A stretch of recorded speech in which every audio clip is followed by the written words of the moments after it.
মৃত মা বাবার পক্ষ থেকে, মৃত দাদা দাদির পক্ষ থেকে, মৃত যে কোনো ব্যক্তির পক্ষ থেকে কোরবানি করা যাবে কিনা, এটার কোনো ভিত্তি কিংবা উসুল শরীয়তে আছে কিনা, কোরআন হাদিসে আছে কিনা, এটি জায়েজ হবে কিনা? জি ভাই, সম্পূর্ণ জায়েজ হবে।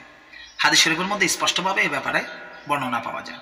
মুসনাদ আহমদ এবং সুনানে আবু দাউদের হাদিসের মধ্যে বর্ণিত আছে, রাসূল করিম সাল্লাল্লাহু আলাইহি সাল্লামকে মৃত ব্যক্তি, মৃত মায়ের পক্ষ থেকে এবং পিতার পক্ষ থেকে সালাত আদায় করার কথা বললে, তাদের পক্ষ থেকে রোজা আদায় করার কথা বললে রাসূল সাল্লাল্লাহু আলাইহি ওয়াসাল্লাম অনুমতি দিয়েছেন যে তাদের জন্য তাদের পক্ষ থেকে সালাত আদায় করো, এটা তাদের রুহে পৌঁছবে। তাদের জন্য সওম, তাদের পক্ষ থেকে সিয়াম পালন করো, এটা তাদের রুহে পৌঁছবে। এমনকি হাদিস শরীফের মধ্যে মৃত বাবা মায়ের পক্ষ থেকে হজ পর্যন্ত আদায় করার তাকিদ করা হয়েছে। এটা সম্পূর্ণ জায়েজ, এটা সম্পূর্ণ হালাল। এখন মৃত ব্যক্তির পক্ষ থেকে যদি কোরবানি করে, এই বিষয়টা নিয়ে আজকের আলোচনা। এখানে দুইটা দিক থাকতে পারে, দুইটা মাসালা এখানে আছে। একটি মাসালা হচ্ছে, মৃত ব্যক্তি যদি কোরবানি মৃত্যুর পূর্বে যদি কোরবানি করার ওসিয়ত করে গিয়ে থাকেন যে আমার মৃত্যুর পরে আমার পক্ষ থেকে কোরবানি করবা, একটি কোরবানি করবা, এই এক অবস্থা, এক পদ্ধতি। আরেক পদ্ধতি হচ্ছে এভাবে বলা যে সে মৃত ব্যক্তি মৃত্যুর পূর্বে ওসিয়ত করেন নাই, কোনো কোরবানির কথা বলেও যান নাই, কিন্তু তার ওয়ারিশ যারা রয়েছে তারা নিজে ইচ্ছে করে তার মৃত পিতামাতার পক্ষ থেকে অথবা মৃত যে কোনো ব্যক্তির পক্ষ থেকে কোরবানি করেছেন। তাহলে দুই পদ্ধতির প্রথম পদ্ধতি যে মৃত ব্যক্তি যদি নিজে ওসিয়ত করে গিয়ে থাকেন যে আমার মৃত্যুর পর আমার পক্ষ থেকে একটি কোরবানি করবে, তাহলে ওই কোরবানির গোশত মৃত ব্যক্তির যে ওয়ারিশ, যে মৃত ব্যক্তির যা আওলাদরা রয়েছে, সন্তান পরিবার বর্গের, তারা কেউ এই গোশত ভক্ষণ করতে পারবে না।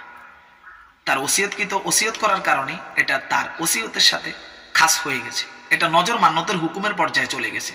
যে কারণে মৃত ব্যক্তির ওসিয়ত করে যাওয়া কোরবানি বিষয় বলে যাওয়ার কারণে মৃত ব্যক্তি ওসিয়ত করছে ওই কোরবানির পশু থেকে তার পরিবারের কোনো ব্যক্তিবর্গ গোশত ভক্ষণ করতে পারবে না, আহার করতে পারবে না। এই গোশত সম্পূর্ণ আত্মীয় স্বজনকে, গরিব মিসকিনকে সম্পূর্ণ সদকা করে দিতে হবে, এটা খাওয়ার কোনো সুরত নেই।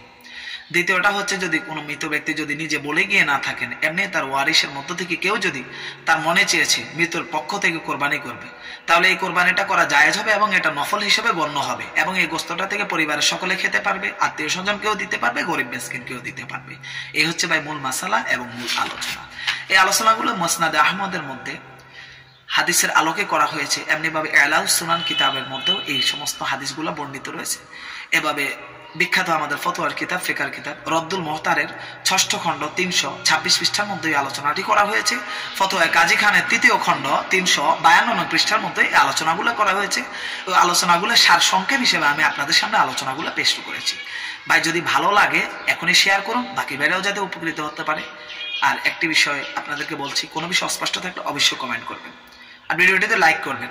আর চ্যানেলের মধ্যে যদি নতুন হন, নিয়মিতভাবে গুরুত্বপূর্ণ ইসলামিক আলোচনা, ইলমে দ্বীন শিখার নিয়তে চ্যানেলটি এখনো সাবস্ক্রাইব করুন, নিয়মিত প্রত্যেকটি আপডেট যেন আপনি পান।